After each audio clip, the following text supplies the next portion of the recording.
우리 사도신경으로 신앙 고백 함께 하시겠습니다. 나는 전능하신 아버지 하나님 천지의 창조주를 믿습니다. 나는 그의 유일하신 아들 우리 주 예수 그리스도를 믿습니다.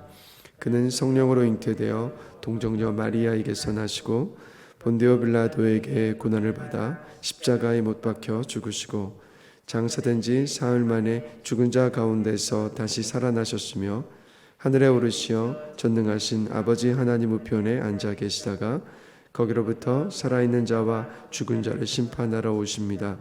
나는 성령을 믿으며 거룩한 공교회와 성도의 교제와 죄를 용서받는 것과 몸의 부활과 영생을 믿습니다.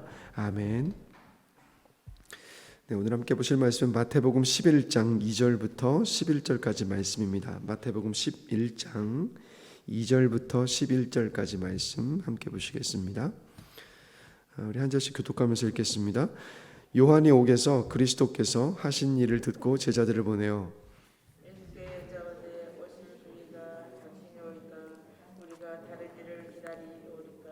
예수께서 대답하여 이르시되 너희가 가서 듣고 보는 것을 요한에게 알리되 맹인이 보며 못 걷는 사람이 걸으며 나병한 자가 깨끗함을 받으며 못 듣는 자가 들으며 죽은 자가 살아나며 가난한 자에게 복음이 전파된다 하라. 누구든지 나로 말미암아 실족하지 아니하는 자는 복이 있도다. 그들이 떠나매 예수께서 우리에게 요한에 대하여 말씀하시되 너희가 무엇을 보려고 광야에 갔더냐. 바람에 흔들리는 갈대냐. 그러면 너희가 무엇을 보려고 나갔더냐? 부드러운 옷 입은 사람이냐? 부드러운 옷을 입은 사람들은 왕궁에 있느니라.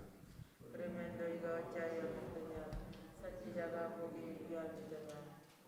옳다 내가 너희에게 이르노니 선지자보다 더 나은 자니라. 기록된 바 보라 내가 내 사자를 내 앞에 보내노니 그가 내 길을 내 앞에 준비하리라 하신 것이 이 사람에 대한 말씀이니라.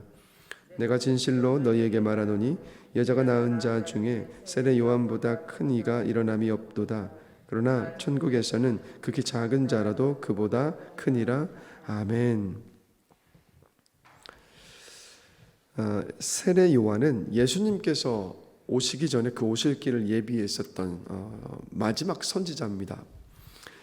그래서 세례 요한은 예수님께서 메시아라는 것을 믿었고 또 확신을 했습니다. 그런데 이 세례 요한이 감옥에 갇히게 되었습니다. 그 이유는 뭐냐면 당시 왕이었던 헤롯 대왕이 이 동생의 아내와 이제 혼인한 일을 잘못했다고 이제 질책을 했기 때문이었습니다.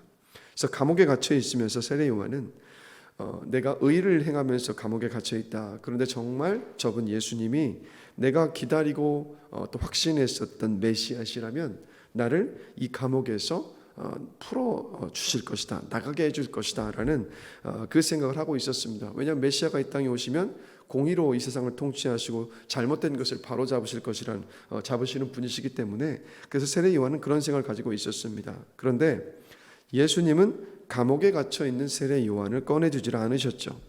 그러자 세례 요한은 제자들을 보내서 예수님께 이제 질문하도록 했습니다. 자, 2절을 보시면 3절에 보시면 예수께 여짜오되, 제자들을 보냈죠. 오실 그이가 당신이 오니까. 그러니까 오시겠다라고 약속했었던 메시아가 정말 당신이 맞습니까? 라고 자신의 제자들을 보내서 예수님께 질문을 했던 겁니다. 그러자 4절에서 6절을 보면 예수님께서 이렇게 답을 하시죠. 예수께서 대답하여 이르시되 너희가 가서 듣고 보는 것을 요한에게 알리되 맹인이 보며 못 걷는 사람이 걸으며 나병 환자가 깨끗함을 받으며 못 듣는 자가 들으며 죽은 자가 살아나며 가난한 자에게 복음이 전파된다 하라. 누구든지 나로 말미암아 실족하지 아니하는 자는 복이 있도다 하시니라 라는 대답을 세례 요한의 제자들에게 주셨던 겁니다.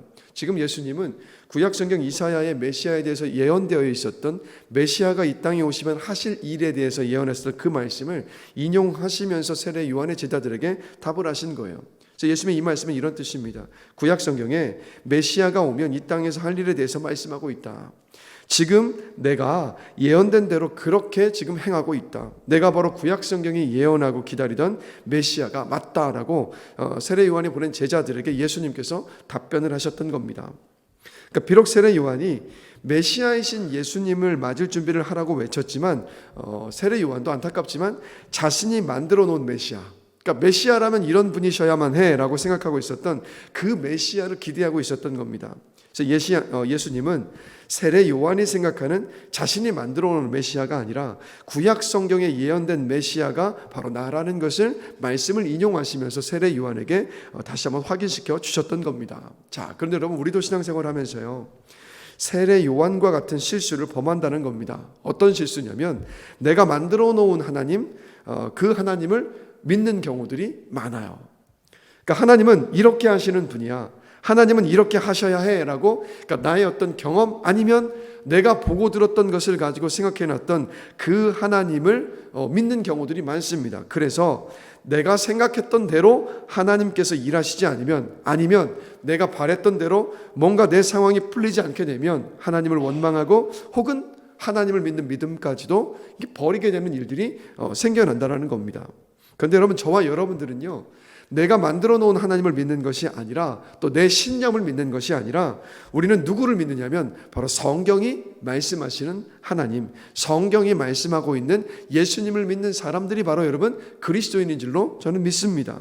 그러니까 우리의 믿음은 내 생각과 내 경험을 기초로 한 것이 믿음이 아니라 우리 믿음의 기초는 뭐냐? 바로 여러분 말씀이라는 것. 그래서 말씀을 통해서 말씀이 하나님에 대해서 무엇이라 말씀하시는지, 그 말씀 속에서 하나님께서 어떤 일을 하시는지, 말씀 속에서 하나님께서 내 인생과 나와 이 세상을 향하여서 가지고 계신 뜻과 계획이 무엇인지 그것을 아는 것, 즉 성경을 통해서 여러분 우리의 어떤 믿음이 단단해질 수 있고, 오직 성경을 통해서 세워진 믿음만이 흔들리지 않는 단단한 반석과도 같은 그런 믿음입니다.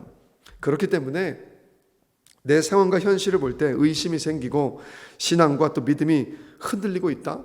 그렇다면 우리가 해야 될 일은 뭐냐면 사실 상황이 흔들리고 근심과 걱정이 다가오고 또 내가 원해도 바라던 대로 뭔가 현실이 바라지 않을 때 막 고민과 걱정이 많아지고 두려움과 염려가 생기기 때문에 말씀을 펼쳐서 읽는 것이 결코 쉽지는 않습니다. 그러나 우리 안에 정말 그 마음의 결단을 가지고 의심이 생기고 신앙과 믿음이 흔들릴 때면 여러분, 우리 말씀 앞에 서야만 합니다.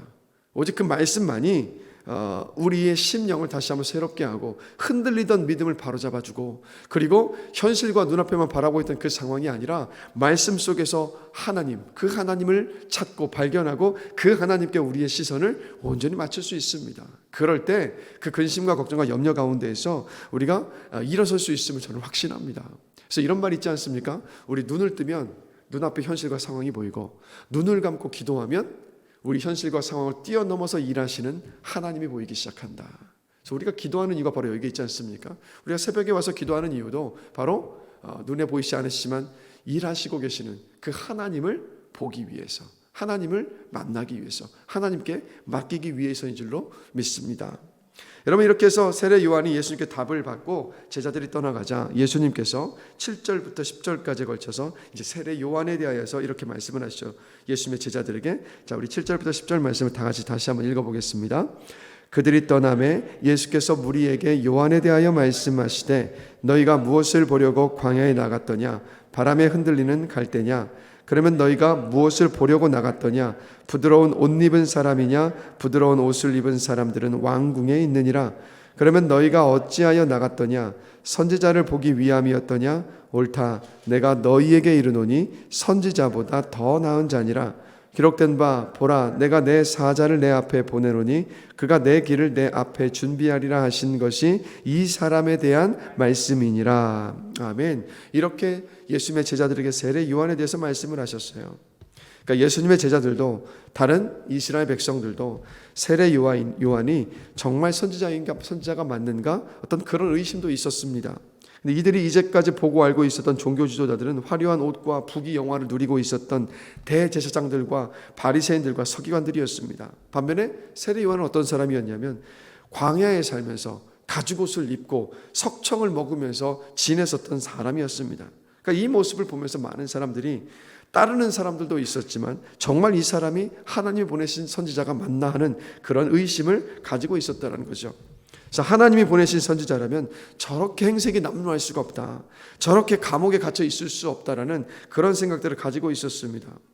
똑같이 여러분, 우리도 이렇게 좀 잘못된 생각을 갖는 경우들이 많죠. 이런 겁니다. 세상에서 성공하고 돈도 잘 벌고 좋은 집에서 살고 좋은 자동차를 몰고 다니면 저 사람은 정말 하나님께서 사랑하시는 사람이다, 하나님이 사랑하신다는 증거다라고 여기는 경우들이 있죠. 그 이유가 믿음이 좋기 때문에, 그래서 하나님께서 그 복을 주셨기 때문이다라고 여깁니다. 하나님께서 주신 은혜일 수 있습니다. 그러나 사실은요, 그러한 것들이 그 사람의 믿음을 보여주는 증거가 될 수는 없습니다. 그 사람의 신앙을 증명해 줄 수 있는 그 어떤 증거가 될 수는 없다라는 거예요. 자, 11절 함께 보실까요? 한 목소리 한번 읽어보겠습니다. 내가 진실로 너희에게 말하노니 여자가 낳은 자 중에 세례 요한보다 큰 이가 일어남이 없도다. 그러나 천국에서는 극히 작은 자라도 그보다 크니라. 자, 예수님의 세례 요한이 지금 누구보다도 큰 사람이다, 선지자보다도 나은 사람이다라고 말씀을 하셨습니다. 세례 요한보다 큰 이가 일어남이 없다라고 말씀하셨어요. 그 세례 요한은 예수님을 메시아로 믿음에 있어서 오늘 본문을 보시면 흔들리고 있었잖아요. 자, 그럼에도 불구하고 메시아이신 예수를 믿는 사람이기에 그 세례 요한을 가리켜서 예수님께서 크다라고 말씀을 하십니다. 그런데 그 다음에 하시는 말씀이 천국에서는 극히 작은 자라도 그보다 크다라고 말씀하셨어요. 무슨 말입니까? 예수님을요, 구주와 인생의 주인으로 인정하는 그 사람은 누구라도 세례 요한보다도 큰 사람이라는 의미입니다. 그러니까 세상의 관점으로 바라봤을 때 정말 그 사람이 보잘것없어 보인다 할지라도, 너무 작아 보이는 사람이라 할지라도, 정말 메시아이신 예수님을 내 인생의 구원하신 구주와 그리고 내 인생의 주인으로 인정하고 믿으며 사는 그 사람이 천국 하나님의 나라를 사는 사람인데 그 사람 누구보다도 큰 사람이다라고 예수님께서 말씀해주고 계시는 겁니다. 그래서 여러분, 우리의 믿음을 증명해 주는 것은 뭐냐면, 내가 지금 누리고 있는 것들이 내 믿음을 증명해 주는 것이 아니에요. 내 생활 수준이 예수를 믿고 있느냐 아니냐, 이것을 보여주는 것이 아닙니다. 정말 우리의 믿음의 증거는 뭐냐면, 얼마나 내가 예수님을 나를 구원하여 주신 구세주로 그리고 주인으로 인정하면서 믿음으로 순종하면서 이 땅을 사느냐 아니냐, 그게 바로 우리의 믿음을 보여주는 바로 여러분 증거라는 겁니다. 그래서 매일의 삶 속에서 정말 주님 말씀에 순종하기에 최선을 다하고 계십니까? 매일 정말 주의 말씀을 펼치시고 무엇이 주님께서 기뻐하시는 일일까 끊임없이 질문하시면서 거기에 방향을 계속해서 맞추어 나가고 계십니까? 만약에 그렇다면 그 삶의 모습들이 바로 우리의 믿음을 증명할 수 있는 증거가 된다라는 겁니다. 그래서 여러분 나중에 계속 이 말씀을 묵상하면서 두 가지를 우리 그리스도인들이 참 많이 잊고 있다. 저도 역시 그것을 잊고 있다는 생각을 많이 가는 게 뭐냐면 우리가 천국이 우리가 가야 될 본향이라는 사실과 그리고 육신이 죽고 나면 아니면 주님께서 이 땅에 오시면 그 전에 오시면 우리가 심판대 앞에 서게 된다는 이 두 가지 사실을 우리가 늘 잊고 사는 것 같다는 생각을 많이 갖습니다. 나중에 우리가 주님 앞에 설 때 주님께서 보시는 것은 이 세상에서 어떤 성공을 하고 어떤 성취를 하고 어떤 것을 누리고 살아왔느냐, 사실 주님은 그거 보지 않으십니다. 심지어 우리에게 어떤 은사를 가지고 어떤 능력을 보이면서 이 땅에서 신앙생활을 했느냐, 사실 그것도 보시는 게 아니에요. 주님께서 보시는 것은 다른 것이 아니라 이 땅에서 얼마나 주님을 기뻐하면서 주의 말씀대로 순종하면서 살아왔느냐, 사실 그것을 보신다라는 겁니다. 왜 그러냐면 우리가 주님을 기뻐하고 사랑하고 주의 말씀 앞에 순종하는 그 삶을 살 때 자연스럽게 우리의 삶에 맺혀지는 게 뭐겠습니까? 주님을 닮아가는 것. 그래서 주님 앞에 서면 사실 우리의 인격과 성품 안에 얼마나 주의 모습이 맺혀져 있는가, 사실 그 모습을 주님께서 보신다라는 겁니다. 근데 많은 경우 우리가 이것을 놓치고 사는 경우들이 참 많은 것 같습니다. 우리 한번 이 새벽 시간에요 좀 돌아볼 수 있기를 원합니다. 나는 정말 얼마나 주의 뜻 앞에 순종하기를 애쓰면서 살아가고 있는가. 매 순간마다 주님께서 기뻐하시는 뜻 앞에 내 뜻을 꺾고 얼마나 주님의 뜻 앞에 나는 맞추어서 살아가려 하고 있는가.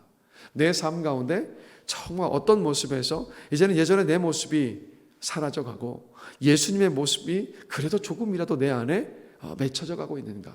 내가 얼마나 주님을 닮아가고 있는가. 우리가 이것을 함께 점검해보고 돌아볼 수 있는 저와 여러분이 되기를 원합니다. 그래서 나중에 주님 앞에 섰을 때 그때 준비하지 않고 있다가 야 나는 넌 누군지 모르겠다라고 주님 앞에 그런 평가를 받는 것이 아니라 우리가 계속해서 주를 앞에 설 때를 소망하시면서 순간순간을 주의 말씀 앞에 순종하며 또 우리가 정말 예수를 닮아가는 은혜가 있기를 간절히 기도합니다. 그러니까 이 땅에서 우리가 주의 말씀 앞에 순종하고 또 그러면서 주의 모습을 닮아갈 때 저는 확신컨대 우리의 삶을 통해서 세상의 많은 그 자리에서 우리가 화평의 도구가 될 수 있고 누군가에게 내가 믿고 내가 닮아가고 있는 예수로 인해서 위로가 될 수가 있고 그리고 그들도 역시 주님 앞으로 인도할 수 있는 그런 어떤 통로로 저와 여러분들이 쓰임받을 수 있음을 믿습니다. 그래서 오늘 이 새벽 시간도 오늘 함께 나눴던 말씀을 기억하시면서 우리의 신앙의 위치는 어디에 있는가, 내 신앙의 현주소를 한번 점검해 보면서 또 도움을 구하면서 기도할 수 있는 이 시간이 되기를 원합니다. 잠시 함께 기도하시겠습니다. 하나님 아버지, 말씀 속에서 하나님께서 어떠한 분이신가, 하나님의 뜻과 계획은 무엇인가, 우리가 말씀을 통해서 하나님을 올바로 알아갈 수 있는 은혜를 주시기를 원합니다. 매일 주의 말씀을 펼치게 해주시고 그 말씀을 가까이 하면서 주를 향한 신앙과 믿음이 주께서 원하시는 모습으로 빚어져 갈 수 있도록 주님 은혜를 베풀어 주시옵소서. 그리고 우리가 이 세상을 살아가면서 우리가 정말 그리스도인에서 해야 되는 것은 말씀을 통해서 주님의 뜻이 무엇인지를 알고 주의 말씀 앞에 순종하는 것입니다. 작은 부분에서라도 최선을 다해서 순간순간을 주의 말씀 앞에 순종하며 살아가기를 애쓰는 우리 모두가 되기를 원합니다. 그래서 직장에서든 가정에서든 또 친구들과의 만남 속에서든 이웃들과의 어떤 관계 속에서든 우리가 어느 자리에 있든 우리의 가치관은 바로 성경이 우리의 가치관의 핵심임을 기억하면서 늘 성경의 가치관을 가지고 주의 말씀대로 이 땅을 살아갈 수 있도록 우리 모두를 붙잡아 주시기를 원합니다. 말씀에 따라서 순종하는 것이 내가 맞닥뜨린 그 현실과 현실과 뭔가 부딪혀 올 때도 있는 것들이 사실입니다. 그러나 그때마다 우리 안에 담대함을 주시고 어떻게 하면 내가 주의 말씀을 따라서 이 모든 상황 속에서 살아갈 수 있을까 끊임없이 질문하면서 성령의 도움을 구하는 가운데에서 주의 말씀대로 순종하며 살아갈 수 있도록 우리 모두를 주님 붙잡아 주시옵소서. 특별히 이 새벽 기도하는 우리 사랑하는 모든 성도들, 이 시간 하나님을 바라보며 믿음으로 간구합니다. 하나님, 믿음으로 맡기며 간구했던 모든 기도 주님께서 들어주실 것에 감사합니다. 듣기만 하시는 것이 아니라 주님의 때와 타이밍에 우리의 모든 기도에 응답하여 주실 것에 감사합니다. 오늘 이 시간이 믿음으로 간구하는 시간이 될 수 있도록 성령 하나님 인도하여 주시옵소서. 감사합니다. 예수 그리스도의 이름으로 기도드렸습니다. 아멘. 하늘에 계신 우리 아버지, 아버지의 이름을 거룩하게 하시며 아버지의 나라가 오게 하시며 아버지의 뜻이 하늘에서와 같이 땅에서도 이루어지게 하소서. 오늘 우리에게 일용할 양식을 주시고 우리가 우리에게 잘못한 사람을 용서하여 준 것 같이 우리 죄를 용서하여 주시고 우리를 시험에 빠지지 않게 하시고 악에서 구하소서. 나라와 권능과 영광이 영원히 아버지의 것입니다. 아멘.